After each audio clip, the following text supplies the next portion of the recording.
Alright, so I figured we'd kick off my Shredley's Anvil series with a bang. So I figured why not choose a guitar to start the series that's very, very important to me. So I wanted to use this guitar.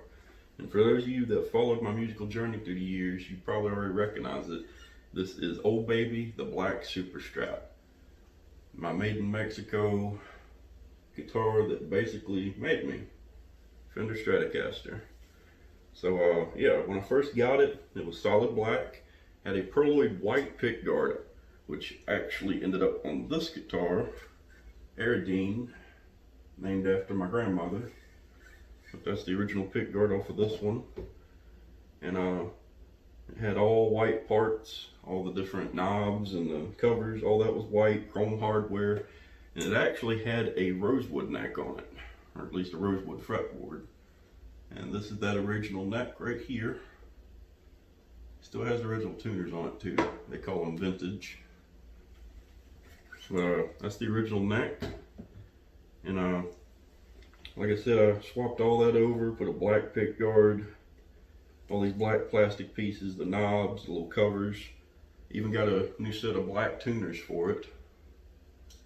But funny, all that happened after I had got the original replacement neck, which was a Mighty Mite 22 fret blank Stratocaster neck. And I think I found it on eBay, but it was made by a company called Mighty Mite, and it bolted right on the 22 frets and everything. You could almost still see where it sat. But the tuners, I didn't know it at the time. I tried putting the original tuners on that neck and they didn't quite fit. These little black bushings here,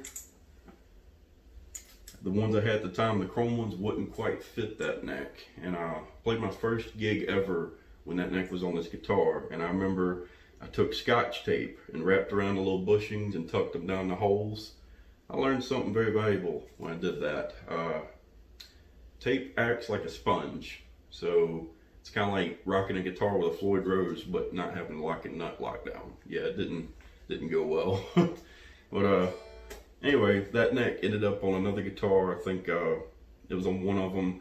I had like 3 or 4 built just like this, made out of spare parts to be backups to my #1. So I had a whole rack of solid black Strats and copies, but that 22 fret neck ended up on one of those. And eventually I got a set of tuners that bolted right in and fit it perfectly. But anyway, after I took that neck off, I found this one. Once again, I got on eBay, and I found a seller that was selling one, and he told me right off the bat, he said, hey look, this neck right on the headstock, there's some bubbling in the clear coat. And I don't know if you guys can see that, the lighting in here is kind of raunchy. But anyway, it was kind of bubbling up, and of course it flaked off, and it's not on there in some spots. But I told him, I said, that's fine, this guitar needs that neck, and I said it'll look perfect on it. And as you can see, it's like a match made in heaven. But anyway, this is the neck that I ended up sitting with all those years ago. And I don't know, like I say, I got the black tuners for it, swapped everything over to black hardware. Believe it or not, these knobs actually came off of a Fender amplifier, and they call these witch hat knobs. And I think it's funny because as soon as I did that, I think 2 of my other ones that were built like this, when I had enough of these knobs to put on them, as soon as I did all that with the witch hat knobs, Fender come out with the Blacktop series, which had you know, a bunch of different guitars that featured humbuckers, and they all came with the witch hat knobs. And I thought that's kind of funny. It's like, well, I did that, now it's a thing apparently. No, I'm joking, but anyway, yeah. As far as the electronics, this guitar came with Fender factory active electronics.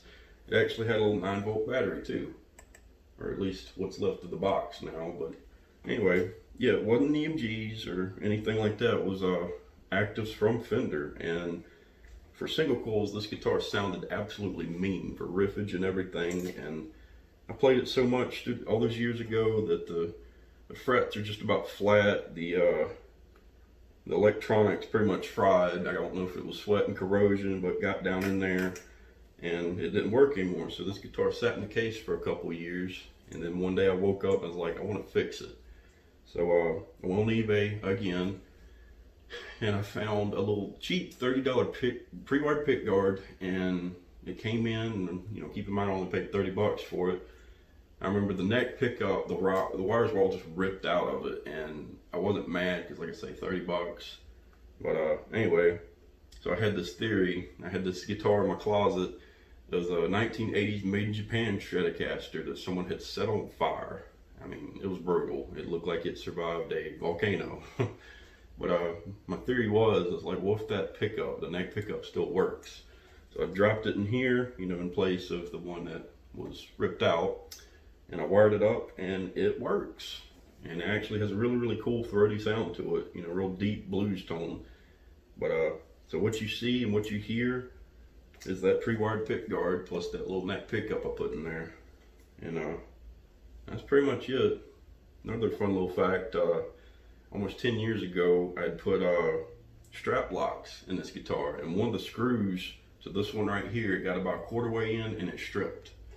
So for almost 10 years, that screw stayed there, and it wouldn't go any further in and it wouldn't come any further out until, you know, up until recently. I took some needle nose pliers and managed to get it back out, but stayed put.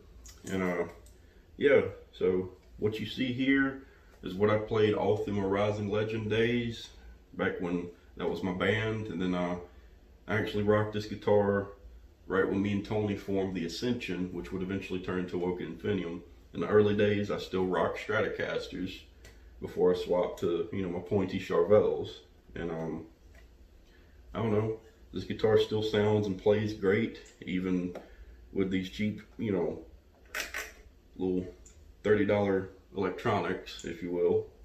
But yeah, this is the guitar that made me the player I am today, and I pretty much about 90% developed my style and my own playing signature on this guitar. Talk about signatures, I was so hell-bent on getting my own signature Strat one day, I even had my signature on there. Shredley Shredstein's what I went by at the time. Just go by Shredley now, as you know. But yeah, I love Fender to tears, still do. Fantastic guitars.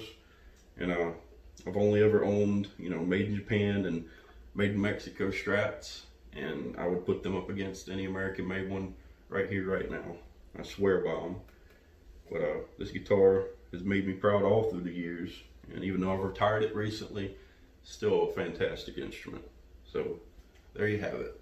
Old baby, the black Super Strat. 21 frets, 3 single coils, 1 volume 2 tone.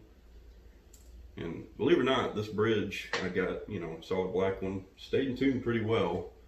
Years ago I would do, you know, little tricks with a whammy bar as if it were Floyd Rose, and everyone would ask me how I got to stay in tune, and I just told them lots of trial and error.